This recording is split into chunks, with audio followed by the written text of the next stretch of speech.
Hi, thanks for taking a few minutes from your day to click on this video and to tune into this third episode of the series that I've been calling Stranger Things Unscripted. The first episode was called The Piano, and the second one was called The House, and today's episode I'm calling Used Car Shopping. I know we've probably all been there at one point in our life, or maybe several points. But thanks for taking the time to listen. If you haven't watched the other videos, I'd encourage you to go back and listen to them. And I'd be so grateful if you'd share those stories with people. You know, these stories all have a theme, not only the theme being the strange and wonderful things that God does in our life, often as a result of prayer, but also these are stories about God's incredible provision. And during this season where there's a lot of suffering and a lot of a sense of lack and loss, maybe I think it's appropriate that people be reminded that God is a God of great provision. And so please click share and pass it on to somebody, or share it on your news feed.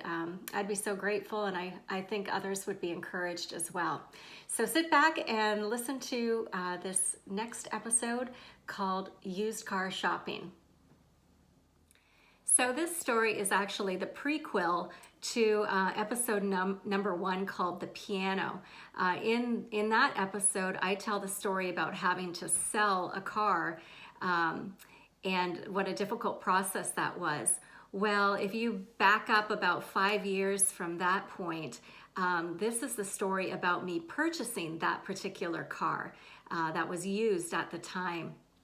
So picture this, if you will. I'm mid-20s at this point. I am single. I have just moved to the greater Vancouver area. I had been working for a parachurch organization, a wonderful organization called Friends in the West, which was the sponsoring organization for the African Children's Choir. And so I was living in this area, and my work had given me a car to borrow temporarily.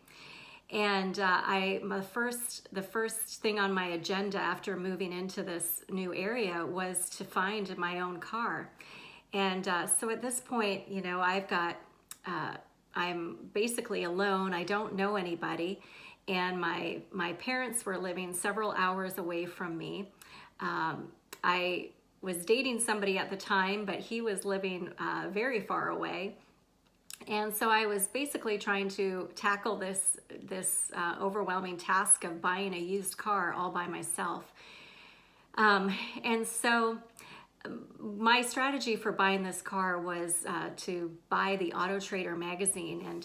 And so I did that, and I looked through all of the ads. And of course, I'm living in a very large part of the country, very populated. And, you know, I didn't really know what to look for. I knew that I needed a car that I could afford, so it needed to be pretty cheap. I knew that I needed it to be reliable and well maintained, because I wasn't going to have a lot of money for repairs. And the other thing that was important to this 20-something was that the car be cute. And so, you know, those were the 3 things I was looking for. And so as I would comb these ads, I would, you know, often find something that piqued my interest, and I would make a phone call, and I'd ask a few questions. And one of the questions that I would ask is, where are you located? And so often I'd be disappointed, because they would tell me that their car was a half an hour away or an hour away, and there was a lot of traffic in that part of the country. And so often I'd just be discouraged, and it really wasn't feasible for me to go look at a car, you know, that was an hour away. So I was growing discouraged about this prospect of finding a car, and I was really nervous, because I wanted to make the right decision, and a good decision, and a responsible decision. So I would often pray about this. I'd really learned, even up until that point in my life, that prayer was so powerful, and that God seemed to care about the big things in my life as well as the little things in my life. And so I literally learned to pray about all of my needs and would just bring them to God. And somewhere around this time that I was on my hunt for the car, I either read it or was reminded about this scripture that talks about God being a father to the fatherless and a husband to the husbandless. And I thought, that's me. I am fatherless in practice right now and husbandless, actually. And, I thought, God, you said that you would be these things, and that's what I need. I need you to help me right now. And so I remember kind of saying to him, you're just going to have to bring this car to me, because otherwise I'm not going to know which car to buy. And so I continued in my search and, did my part, and wasn't exactly sure how God was going to lead me, but I thought I need to at least keep doing my part. So I kept searching. And one day I found an ad, and it kind of jumped out at me, and I thought, it was a red Toyota Tercel coupe, and it had a sunroof, and I thought, okay, well, it definitely seems to be checking off the cuteness box.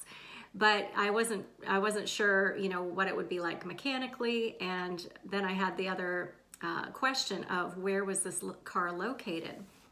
And so I called the number in the ad and talked to a young woman. She sounded like she was about my age. And she told me that she lived across town. And my heart kind of sunk. I thought, oh no, here we go. But she said, but I work in a little town called Cloverdale. And I just about fell over because I worked in Cloverdale. And it turns out she was literally walking distance from my workplace. So I made arrangements the next day to go and meet her and look at her car. And when I walked into the bank where she worked, she came out and she was wearing a blouse that I owned. I wasn't wearing it that day, but I had it in my closet, and I thought, this is kind of a curious thing. So I looked at the car and, kind of walked around, and I thought, yep, it definitely passed the cuteness test. And I probably, opened the hood and, I don't know, maybe kicked the tires, pretending like I had any clue what I was looking for. But at first glance, it sure seemed to be a car that would meet my needs, but I wasn't going to just make the decision like that. So I called a mechanic to go over and give the car an inspection. And the next day he gave me a great report on the car, said it was used and would have some things that needed to be done, but that it, for all intents and purposes, it looked like a good car. But I was still torn. Making that big financial decision was still, I just kind of had a bit of decision paralysis. And so the next day was a Friday, and I knew I would be taking a risk, but I just didn't feel ready to make that commitment. So as I was driving back home, I was in a bit of a rush. And I left a note on the car, and I said, I'm interested, but I just can't make my decision right now. I would want to wait, sleep on it over the weekend and let her know on Monday. I recognized that that car might be sold by Monday, but it was the best that I could offer.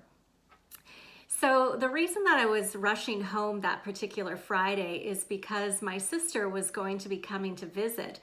She had just started a new business. It was one of those home-based businesses where, you bring products. It was actually a jewelry company, and she was going to be doing a jewelry party at my home. So if you remember at the beginning of the story, I told you I was just brand new to this area, so I really didn't know anybody, just a couple people.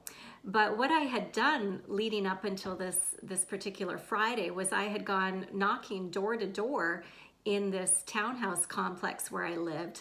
I had two goals: to meet some of the neighbors and to invite them to my home that Friday evening for a jewelry party. So actually that Friday when I got home to prepare my place for this party, I at that point was thinking that nobody was going to come. I think at the time that the party started, there was maybe a couple people that came. But I did get a phone call right about the time the party was going to start, and it was from a young woman who lived in my neighborhood, And she said, I'm coming to your party, but I hope it's okay that I bring a friend. And I was thrilled at this point, you know, to have more than a couple people at my party. And she said, so I'm going to bring a friend to this party, but we're going to be running a few minutes late. And I was like, that's fine. Whenever you get here is totally fine. So the party got started, and I don't know, maybe 10 minutes late or something like that. The doorbell rings, and it's this young woman who lives across the street from me, and her friend, and I invite them into the house, and I looked up at the friend and I thought, you look so familiar. And we both had that moment of just staring at each other.